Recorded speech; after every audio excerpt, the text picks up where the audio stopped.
আপনাদেরকে একটা দুবার অংশ সৌদির অংশ দেখাচ্ছে। এখানে ধরেন রাস্তার মধ্যে বিক্রি করে জুমার দিন ছাড়া না, জুমার দিনে রাস্তাঘাটে বিক্রি করে ফ্রুট সবগুলা একদিন ও মোজা বিক্রি করতেছে, মোজা চাড্ডি। দোকানপাট বন্ধ, খুলবে আর খুলবে না এরকম আর কি।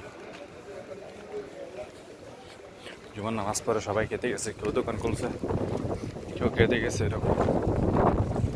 দেখেন কেমন আছে সবাই। এটা হচ্ছে সবজির দোকান,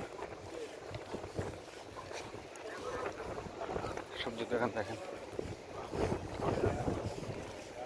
সবজির দোকান দেখে আপনাদেরকে।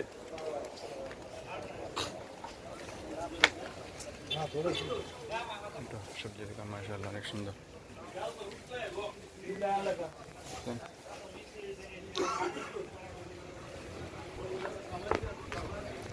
সবজির দোকান বিক্রি করতেছে রাস্তায় বসে।